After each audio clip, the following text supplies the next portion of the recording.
Alhamdulillahirabbil alamin. Kita lanjutkan lagi taklim kita hari ini. Kebetulan kita memang memasuki tahun Hijriah, ya baru beberapa hari. Itu spiritnya yang kita gunakan, spirit berhijrah. Banyak sekali hikmah yang dapat kita renungkan dan dapat kita pelajari dengan membaca dan berdiskusi dan seterusnya untuk menambahkan pengetahuan. Sebenarnya kalau hijrah nabinya sendiri itu terjadi pada bulan Rabiul Awal, bukan Muharram. Karena dalam catatan sejarah itu beliau hijrah pada tanggal 27 Safar, bulan Safar, meninggalkan Mekah menuju ke selatan ke Gua Hira, bermalam 3 malam di sana, baru pada Sabtu Rabiul Awal meninggalkan Mekah, dan seterusnya sampai ke Yathrib itu tanggal 12 Rabiul Awal. Adapun penetapan hijrah, mengapa bulan Muharram itu bulan pertama, itu ditetapkan pada masa Khalifah Sayyidina Umar bin Khattab pada tahun 17 Hijriah.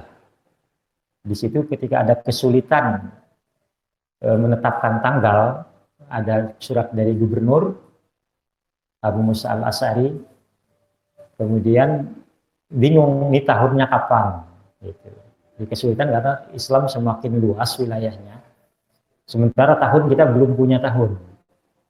Karena kalau tradisi bulan ada 12 sudah berjalan, dan juga pada masa jahiliyah pun sudah berjalan. Cuman tahunnya dimulainya kapan dan tahun apa itu yang memang tidak ada tradisi itu di Arab. Sehingga biasanya di nama tahun itu ditetapkan sesuai dengan peristiwa yang terjadinya saja. Nabi lahir karena ada peristiwa Abrohah, disebut tahun gajah. Karena gajah binatang yang ya aneh kalau untuk di dataran di padang pasir gitu ya. Mungkin di India, Thailand kan biasa di pasukan itu. Tapi nama tahunnya itu, ya. Makanya ketika itu didiskusikan, akhirnya ditetapkanlah tahun Hijriah. Itu pun perdebatan juga.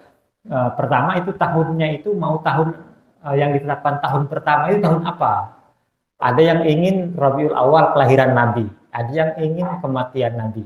Tetapi kemudian itu akhirnya berdebat panjang, dipilihlah hijrahnya Nabi dari Mekah ke Madinah yang ditetapkan. Gitu. Kemudian yang kedua, bulan mana yang ditetapkan sebagai tahun pertama? Nah itu pun ditetapkan juga bahwa bulan pertamanya itu adalah Muharram. Nah, dengan harapan Muharram itu terletak setelah Zulhijjah. Di Zulhijjah itu orang umat Islam bertemu dari berbagai daerah naik haji. Sehingga saling tukar informasi, pulang dari haji, mereka pulang ke daerahnya masing-masing membawa informasi baru, semangat baru. Itulah intinya begitu. Ini banyak semangat hijrah, administrasinya, kemudian persaudaraan dan seterusnya. Kita lanjutkan di 2 pertemuan sebelumnya telah dibacakan tentang pendahuluan. Sekarang pun masih pengantar, belum masuk ke dalam bagian-bagian hadis Nabi yang menjadi inti dari pembahasan kitab Al-Isti'dad di Yaumil Ma'ad ini. Baris ketiga dari bawah. Qala al-mu'allifu rahimahullah, wa anal an uridu at-tabaruka bi ityani haditsaini syarifain jalilaini. Wa ana dan aku al-an saat ini uridu ingin at-tabaruka bertabaruk, mengambil berkah, bi ityani haditsaini dengan membacakan 2 hadis syarifaini yang mulia dua-duanya, jadi ini yang agung dua-duanya. At-tabaruk, tabaruk itu artinya mengambil berkah. Berkah itu ziyadatul khair, bertambahnya kebaikan. Jadi kalau mungkin uang ataupun rezeki secara umum, makanan dan yang lainnya secara khusus. Mungkin jumlahnya sama, tapi yang berkah dan tidak berkah itu yang membedakan. Jadi berkah itu bertambahnya kebaikan. Salah satunya misalnya kalau makan sudah ada di piring, makan itu dihabiskan. Gitu.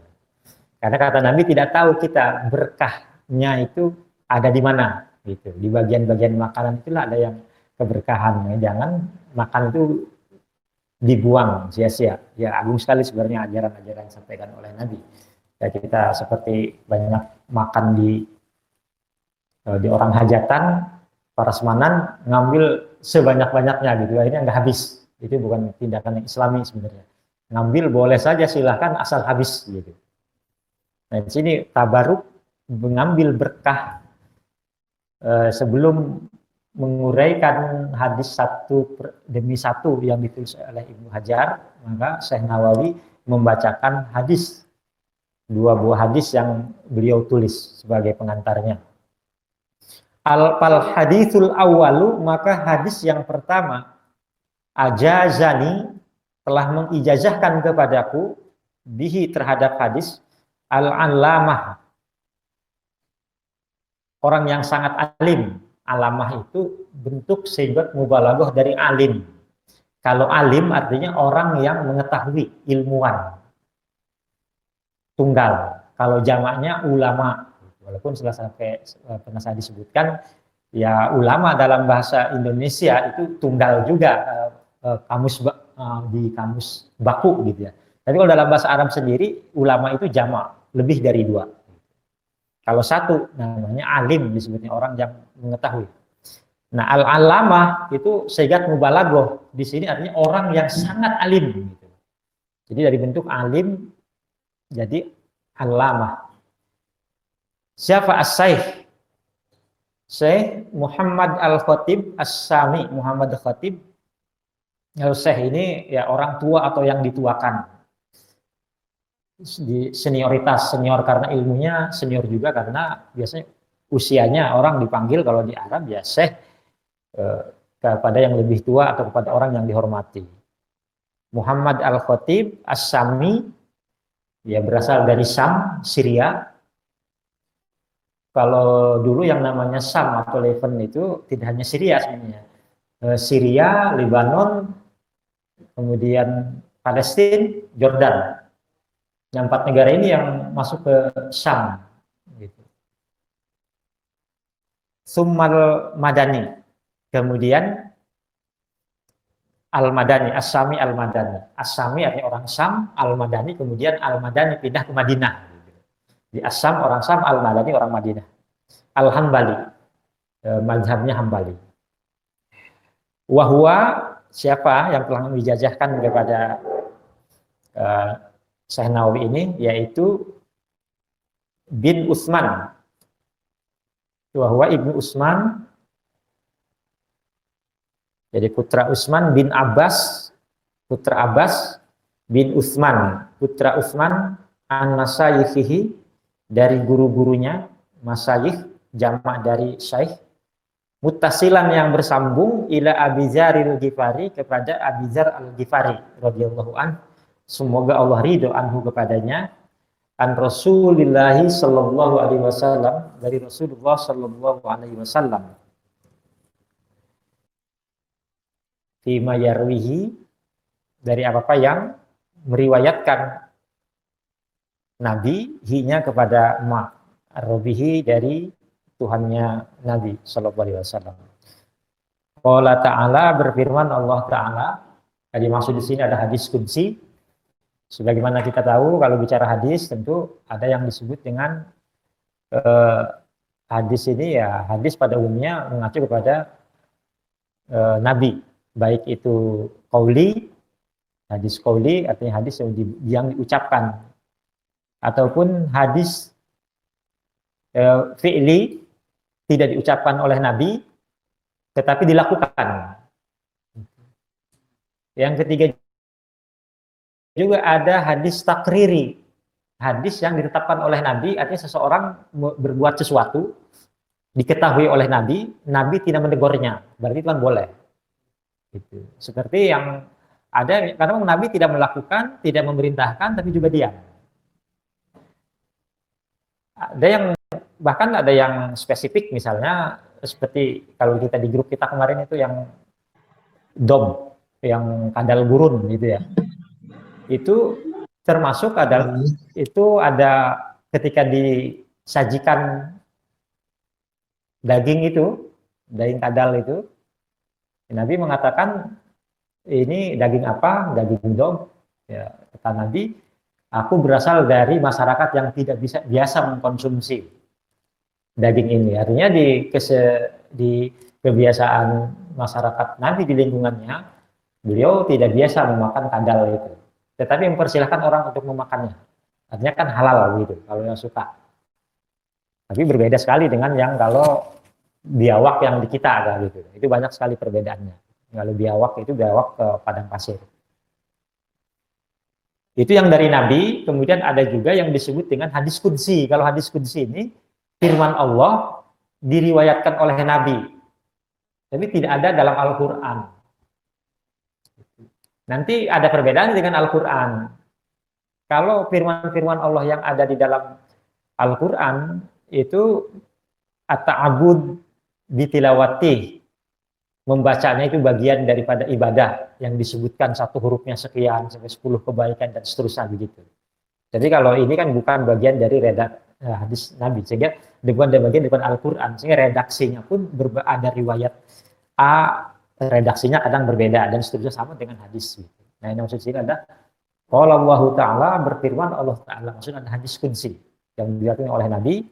Ya, redaksinya biasanya kalau berbeda riwayat juga berbeda, tapi kalau Al-Quran itu redaksinya pun sama, tidak berbeda-beda. Allah berfirman, ya ibadi, wahai hamba-hambaku, inni haramtu zulma, sesungguhnya aku mengharamkan zulma, zalim. Diterjemahkan kepada bahasa Indonesia biasanya disebutkan itu adalah aniaya. Zulma ala nafsi, zalim terhadap diri sendiri, diriku sendiri. Jadi firman Allah, aku telah mengharamkan berbuat zalim kepada diri sendiri. Wa ja'altuhu bainakum muharraman. Dan aku menjadikan zalim itu bainakum di antara kalian. Dan aku menjadikan zalim di antara kalian itu muharraman, diharamkan. Fala tazalamu, maka janganlah kalian saling berbuat zalim. Zalim itu diterjemahkan ke bahasa Indonesia itu aniaya. Nah ini kalau dari segi bahasa zalim itu ada yang mengatakan itu al-jur, ketidakadilan, atau al-mujawazatu anil haddi, yaitu keluar dari batas yang telah ditentukan. Itu dari segi bahasa. Kalau dari segi istilah itu ada beberapa juga yang menyampaikan arti dari zalim itu. Antara lain ada yang mengatakan wad usai'i, meletakkan sesuatu li ghairi maudihi, pada selain tempatnya, al-muhtasibihi, yang dikhususkan untuknya.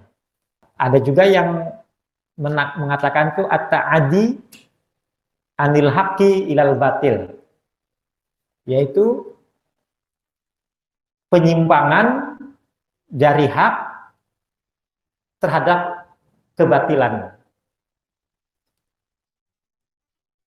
Dengan kata lain, bahwa zalim itu menempatkan sesuatu bukan pada tempatnya, sehingga ada pihak yang dirugikan. Seorang hakim misalnya harusnya menghukumnya A, dia belokkan sehingga vonisnya berbeda, itu zalim. Termasuk juga memiliki atau merampas sesuatu yang bukan hak dia, itu juga zalim. Makanya terutama dalam kita manusia sebagai hidup bermasyarakat, hal-hal yang harus dihindari Dan memang sangat rentan sekali perbuatan-perbuatan zalim. Kalau hidup bertetangga. Apalagi kalau punya tanah misalnya. Tanah bertetangga jangan ditanami pohon yang bisa beranak pinak. Kalau ditanami pisang, sekarang tanam di sini nanti ujungnya 2 tahun 3 tahun ke tanah orang. Ya kalau di Sunda itu tanami hanjuang gitu. Karena tanami satu nggak punya anak dia. Seorang orang tua dulu kita. Karena tanah itu bahkan kalau kata Nabi itu kalau dia mengaku tanah orang 1 jengkal saja, itu nanti juga akan diambil sampai dalam bumi dan nanti dikalungkan gitu, di akhirat nanti. Itu berat sekali. Sejengkal saja, apalagi kalau udah meteran, udah hektaran dan seterusnya. Ada juga zalim pada diri sendiri. Zalim pada diri sendiri itu ini sama prinsipnya, itu meletakkan sesuatu yang bukan pada tempatnya atau menyimpang dari hak kepada yang batil. Nah, kita diperintahkan untuk beribadah, untuk sholat 5 waktu, tapi kemudian kita lalai. Yang rugi siapa? Ya diri kita sendiri. Itu zalim pada diri sendiri gitu. Karena itu hakikatnya mungkin dia menyenangkan gitu. Pada secara zahirnya itu menyenangkan pada diri kita sendiri, tapi pada hakikatnya perbuatan penyimpangan terhadap perintah-perintah Allah yang kita lakukan itu adalah karena di akhir nanti akan dimintakan pertanggungjawabannya. Inni haramtu zulma ala nafsi wa ja'altuhu bainakum muharraman fala tadzalamu. Sesungguhnya firman Allah, aku telah mengharamkan zalim pada diriku sendiri. Allah tidak akan pernah merugikan makhluknya sedikit pun, tidak pernah melakukan pembelokan, penyimpangan kepada makhluknya, dan aku menjadikan di antara kalian juga adalah suatu yang haram untuk saling berbuat aniaya. Berikutnya, ya ibadi, wahai hamba-hambaku, kullukum dhalun. Kullukum, setiap kalian itu dhalun, tersesat. Illa man hadaituhu, kecuali orang yang aku beri hidayah kepadanya. Fastahduni, maka memohon hidayahlah kalian kepadaku. Ahdikum, niscaya aku berikan hidayah kalian. Ya, hidayah itu petunjuk yang diberikan oleh Allah dari kekafiran kepada keislaman, dari kegelapan kepada terang, dan seterusnya. Hidayah, hadi, tunjuk. Kalau taufik itu lebih spesifik. Kalau taufik itu adalah kekuatan untuk beribadah, qudrah li ta'atillah. Jadi kalau kita mohon taufik kepada Allah, artinya kita memohon kepada Allah agar kita dikuatkan untuk melaksanakan perintah-perintah Allah, taat kepadanya. Itu taufik. Kalau hidayah itu lebih besar lagi. Nah, ini disebutkan di sini, ini soal hidayah. Hidayah, kalian itu semua tersesat, kan hidayah itu hanya milik Allah. Kalau seseorang mengajak kebaikan, udah kewajiban kita itu menyampaikan. Kalau hasilnya itu serahkan kepada Allah. Sehingga tidak usah sakit hati atau kita marah-marah. Mengajak orang suruh sholat, udah disampaikan ternyata masih juga bolong-bolong, masih juga menghindar, ngajak kita pengajian, tapi juga orang tidak datang. Ya udah, nggak usah dimarah-marahin, apa kita. Tugas kita menyampaikan. Mungkin caranya kita perbaiki, manhajnya dan seterusnya. Tapi hasilnya nanti kepada Allah. Sehingga tidak terkait dengan masalah waktu. Seseorang misalnya lulus sama-sama dari pesantren, yang satu dakwah pada suatu kampung, dia mungkin satu tahun sudah orang kampung itu baik-baik semua. Sholatnya, pengajian, dan seterusnya. Kemudian yang B diutus kepada satu kampung lain, tapi dia sulitnya ampun diajaknya. Atas kemudian apakah A itu lebih baik daripada B, itu belum tentu. Karena yang milik itu usahanya, bukan hasilnya. Kalau hasilnya milik Allah. Nah inilah kemudian mengapa hidayah itu milik Allah. Di dalam sejarah Nabi itu ada yang disebut Amul Hazn, tahun kemurungan atau tahun kesedihan. Itu saat-saat sebelum hijrah. Ada 3 peristiwa. Yang satu meninggal oleh istri tercinta Siti Khadijah. Yang kedua meninggal oleh Abu Thalib.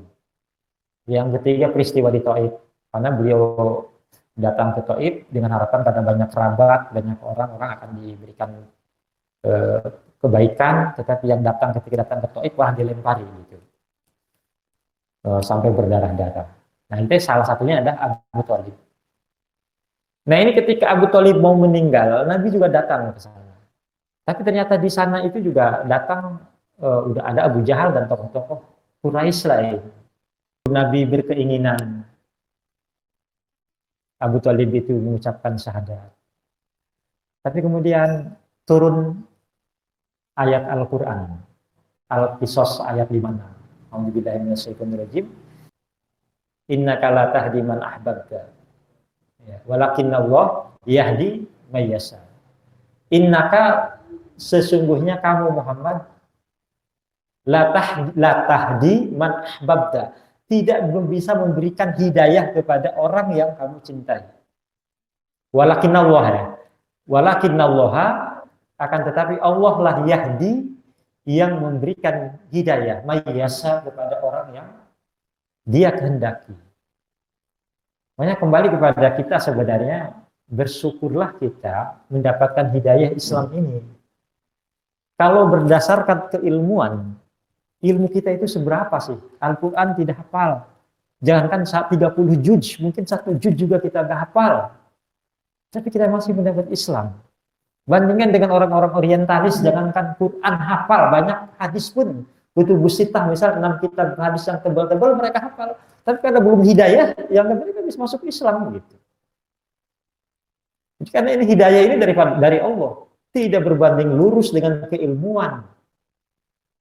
Tidak berbanding lurus dengan keturunan. Karena kalau keturunan, makanya kita juga jangan heran kalau suka mengingatkan gitu, oh anak kiai tapi kok itu mabuk-mabuk begitu ya. Itu nggak bisa begitu juga sebenarnya. Kan itu masalah kita hanya bisa mendoakan. Kita mendoakan yang terbaik bagi mendapatkan hidayah. Tidak bisa memaksa-maksakan. Upaya itu yang hanya usaha mengajar. Gimana ceritanya dulu anak keluarga Nabi sendiri banyak yang ingkar, yang direkam juga dalam Al-Quran. Bagaimana keluarga Nabi Lut misalnya, yang juga yang membocorkan juga rahasia malaikat datang ke Nabi Lut, sehingga dia didatangi orang-orang ganteng-ganteng kan begitu kalau zaman Nabi Lut ya, di kaum Sadum.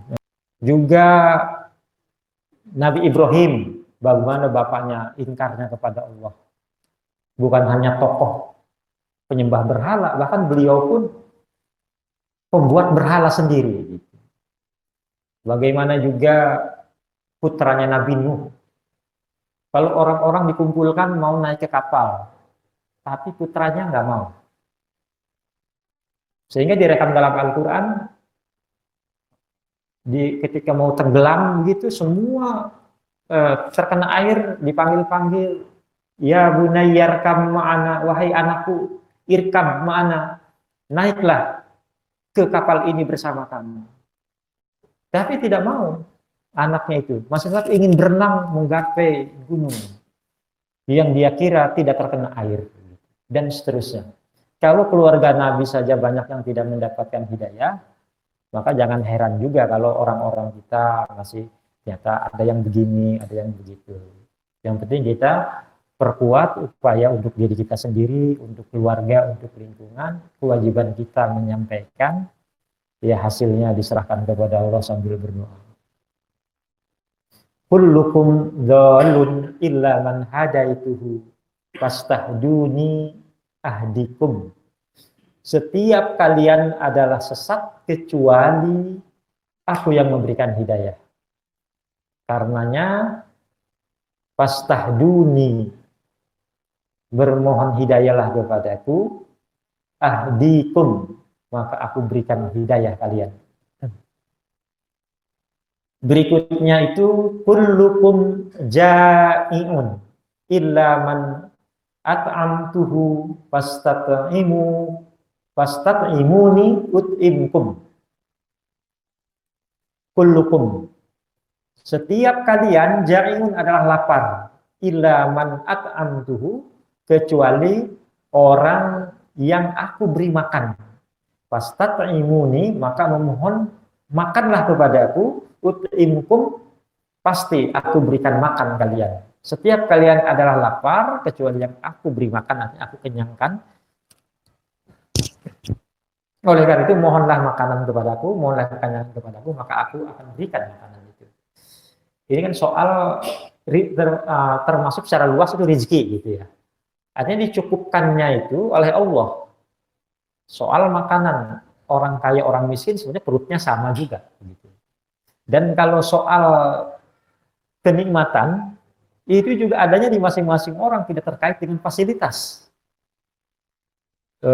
Orang mungkin akan nyaman itu makan enak di restoran, tidur di kasur empuk, ber-AC dan seterusnya. Tapi petani itu habis mencangkul tidur di galengan tanpa cuci kaki. Kalau keluar cuci kaki tidur, karena bisa jadi dia lebih nikmat. Karena ini masing-masing orang, karena kenikmatan dari Allah. Makan macam-macam di restoran dengan makan sambal, ikan, asin mungkin. Kenikmatan itu bedanya di mana? Itu terhadap masing-masing orang juga. Nah, kalau dilihat dari produksi pangan dunia kan sebenarnya kan dimanapun kita cukup dari jumlah manusia, ketersediaan pangan, tapi nanti selain produksi yang menjadi persoalannya itu adalah distribusi. Ada suatu kawasan yang memproduksi berlebih, bahkan makanan itu membusuk, dibuang-buang, karena dijual pun murah misalnya. Tapi ada di kawasan yang memang sangat membutuhkan, sangat kekurangan, sehingga kelaparan. Jadi memang selain produksi, distribusi, semuanya itu ada Allah yang memberikan. Oleh karena itu memohonlah kepada Allah, maka akulah yang akan mencukupkan. Berikutnya, ya ibadi, wahai hamba-hambaku, kullukum arin illa man kasautuhu fastaksuni aksukum. Kullukum arin, setiap kalian itu bertelanjang. Illa man kasautuhu, kecuali orang yang aku beri pakaian. Fastaksuni, maka memohon pakaianlah kepadaku, aksukum, maka aku akan berikan dia pakaian. Jadi pakaian secara johir, artinya memang kita ya baju-baju kita, sandang, termasuk juga papannya, perumahan-perumahannya, menutup dari dari cuaca, hujan, dingin dan seterusnya. Atau dari makna makna jahirnya dan makna batinnya selain johir, juga hal-hal ini terkait juga dengan masalah ketelanjangan ini, juga dosa-dosa, perbuatan-perbuatan salah. Banyak yang Allah tutup. Banyak yang orang tidak tahu karena Allah tutup-tutupi. Nah, masalahnya manusia itu juga banyak yang bermasalah. Ketika berbuat salah, dia ungkapkan. Udah Allah tutup, sehingga menjadi rahasia dia dengan Allah, malah dia senang diumbar. Itu problem manusia, begitu kesusahannya. Jadi ada prinsipnya itu adalah semua bertelanjang, terbuka, Allah lah yang menutup. Ya ibadi, wahai hambaku, berikutnya, innakum, sesungguhnya kalian, tukhti'una billaili wan nahar. Kalian itu berbuat salah billaili wan nahari, di malam hari, wan nahari, dan juga siang hari. Wa ana aghfiru dzunuba, dan aku memberikan ampun az-dzunuba, terhadap dosa-dosa jami'an semuanya, fastaghfiruni aghfir lakum. Maka memohon ampunlah kepadaku, aghfir lakum, niscaya aku akan mengampuni kalian. Nah, ini memang masalah perbuatan dosa. Semua dosa itu bisa diampuni oleh Allah. Ya, kecuali syirik yang secara tegas gitu ya. Yang harus dia memohon ampun, bertaubat sebelum meninggal. Karena dalam beribadah itu sebenarnya ada yang seimbang itu antara khauf dan roja. Khauf itu artinya khawatir, takut karena kita berbuat dosa. Berbuat dosa konsekuensinya ini, berbuat dosa ini konsekuensinya itu, begitu. Tapi di satu sisi juga adalah roja, berharap kepada Allah untuk mengampuni dosa-dosa kita. Karena sebesar apapun dosa manusia, maka kasih sayang Allah, rahmat Allah itu jauh lebih besar lagi, jauh lebih luas lagi. Dan itu di dalam beribadah nanti ada keseimbangan antara kekhawatiran dan juga harapan. Berikutnya, ya ibadi, wahai hamba-hambaku, lau anna awwalakum wa akhirakum. Andai saja, anna awwalakum, sungguhnya orang yang awal di antara kalian, artinya nenek moyang kita, wa akhirakum, dan orang di akhir kalian, nanti generasi penerus kita, wa insakum, dan manusia kalian, ada dari golongan manusia, wa jinnakum, dan juga dari golongan jin, kanu ala atqa qalbi rajulin wahidin, kanu, mereka berada ala atqa qalbi rajulin, atas atqa qalbi rajulin, atqa yang paling takwa, qalbi rajulin, hati seorang laki-laki, wahidin, seorang saja, minkum, di antara kalian, mazada dzalika fi mulki, maka tidaklah bertambah dzalika hal itu fi mulki, dalam kerajaanku, syai'an, sesuatu apapun. Ini berikutnya, ya ibadi, wahai hambaku, lau anna awalakum, andai saja orang-orang generasi awal kalian, wa akhirakum, dan generasi akhir kalian, wa insakum, dari golongan manusia, wa jinnakum, dan juga jin, kanu ala abjari qalbi rajulin wahidin minkum, mereka berada ala abjari qalbi rajulin wahidin, atas abjari orang yang paling berdosa, qalbi rajulin, hati seorang laki-laki, wahidin, seorang, minkum, diantara kalian, ma'ana koso zalika, maka tidaklah berkurang zalika, hal tersebut, min mulki syai'an, dari kerajaanku, syai'an, sesuatu apapun. Ini terkait dengan zat Allah yang sempurna, artinya kalau semua manusia dan jin dikumpulkan dari awal zaman Nabi Adam sampai nanti hari terakhir, dikumpulkan, kemudian ada pada seorang hati seorang yang bertakwa, ada kebaikan-kebaikan yang dikumpulkan, maka itu tidak menambah apa-apa, tidak menambah kebaikan bagi Allah, tidak menambah kemuliaan. Pun sebaliknya, kalau orang dosa-dosa semua dikumpulkan dari generasi awal sampai akhir, manusia atau jin, pada seseorang juga sama, tidak berpengaruh pada Allah sesuatu apapun. Di sini ada ins, manusia, jin. Jin, aku bisa jin. Jin itu karena juga mukallaf ya. Misalnya jin itu dari segi bahasa itu artinya terhalang. Mengapa jin, makhluk itu disebut jin? Karena dia terhalang dari pandangan manusia. Dalam konteks lain juga ada bahasa-bahasa dari jim dan nun, itu jan. Misalnya taman itu dalam bahasa Arabnya jannah, jannatun, jannah. Karena dia biasanya banyak pohon, rindang, sehingga orang memandangnya itu terhalang. Kemudian ada juga perisai, itu disebutnya junnah dalam bahasa Arab. Karena dia nanti akan kalau berperang menghalangi dari senjata musuh.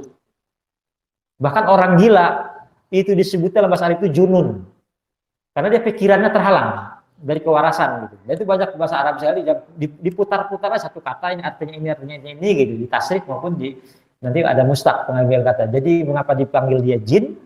karena dia terhalang dari pandangan manusia, gitu. Intinya begitu. Ya, nanti dia jinnya itu tetap nanti ada yang muslim, ada yang non muslim dan seterusnya, karena dia juga beriman kepada Allah dan kepada Rasul, bersyahadat dan seterusnya.